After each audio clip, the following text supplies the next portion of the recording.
Ladies and gentlemen, Alexander Rahr, member of the Executive Board on the Eurasian Society, is unfortunately unable to attend your event in person this year. Today's date was set only after he had already committed to an obligation that could not be postponed. He sends you his warmest regards, wishes your symposium every success, and hopes that it will provide important insights and valuable impulse. On his behalf, I would now like to present his thoughts on Armenia, Europe, Russia, and the question of what new geopolitical order may be emerging in the post-Soviet space. The title is Armenia between Europe and Russia, Geopolitical Realignment with an Open Outcome. Geopolitical shifts in the post-Soviet space are accelerating. This is especially visible today in the case of Armenia. Armenia is moving closer to the European Union, politically, economically, and diplomatically. At the same time, the country remains closely connected to Russia, historically, economically, infrastructurally, and in terms of security policy. This is precisely where a new strategic reality is emerging.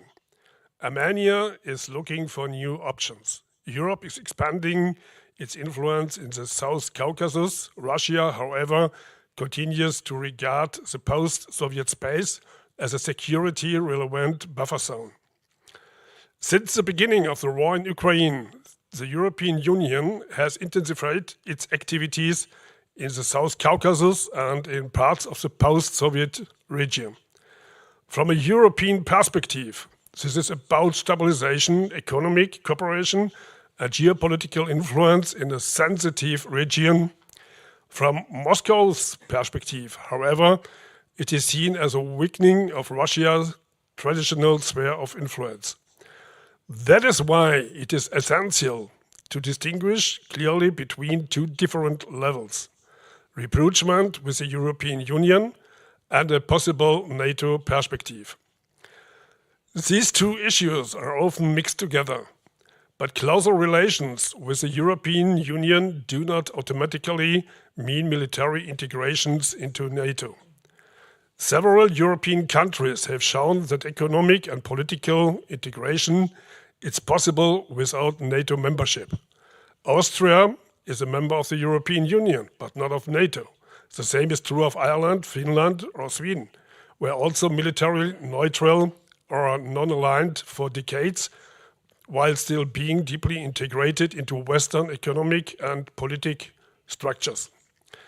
For Armenia, too, a model would theoretically be conceivable that it's based on economic and political rapprochement with Europe, without becoming part of a military alliance structure.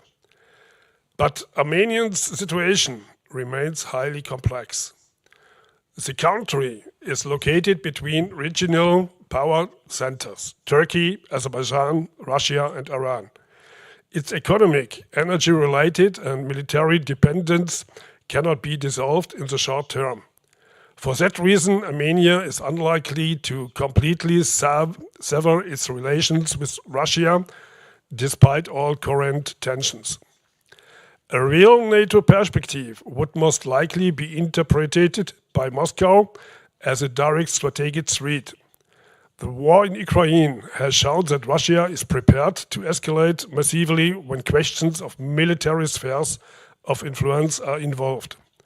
This is why many observers assume that Armenia will not have a realistic long-term NATO perspective without risking a serious confrontation with Russia. At the same time, Armenia is not a major economic market for Europe.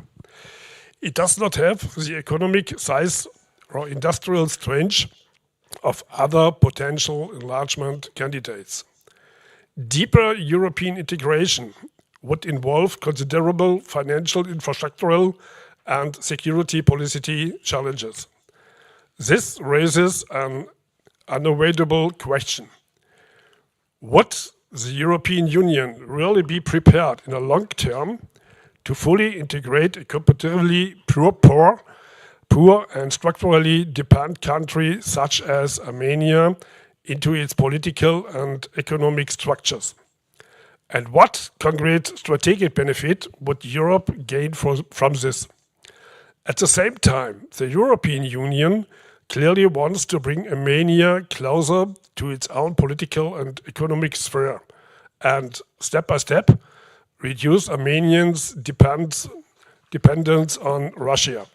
But so far, Europe has not offered Armenia a fully convincing alternative to its existing Russian security, energy and infrastructure ties.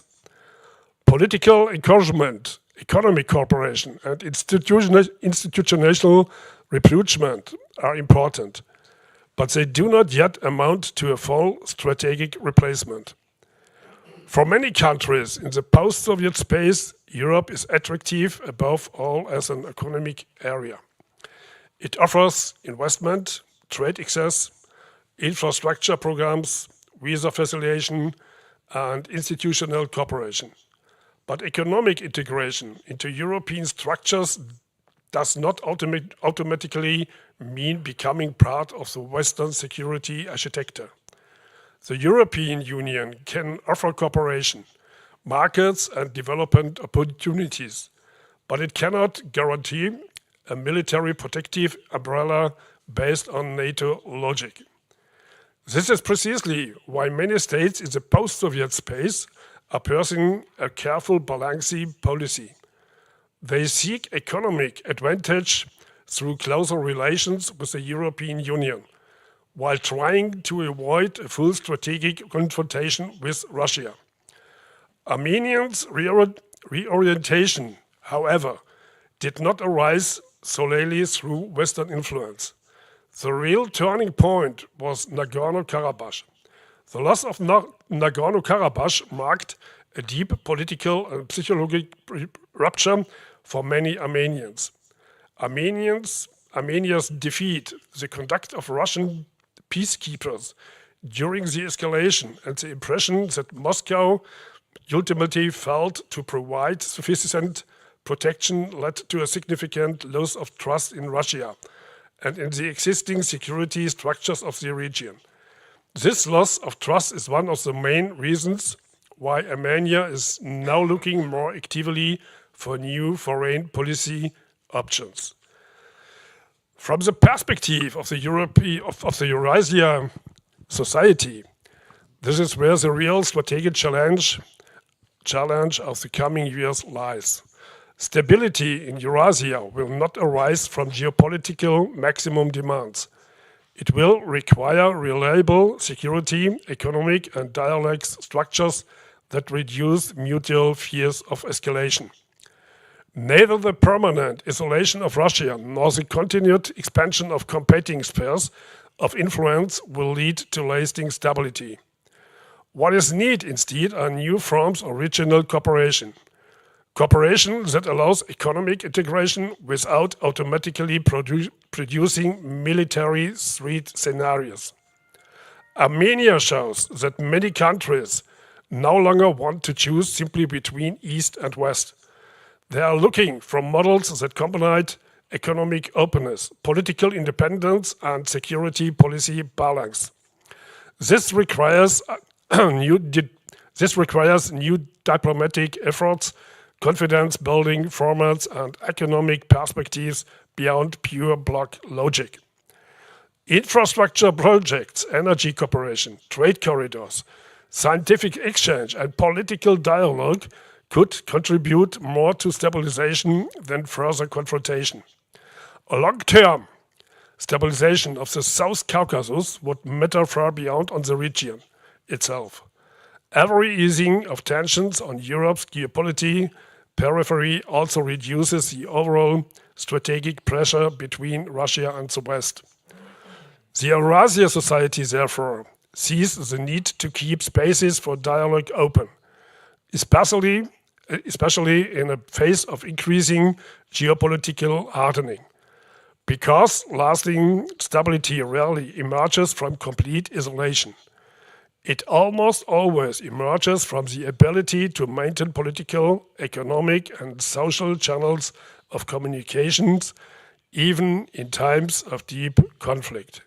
Thank you in name of Alexander Rahr.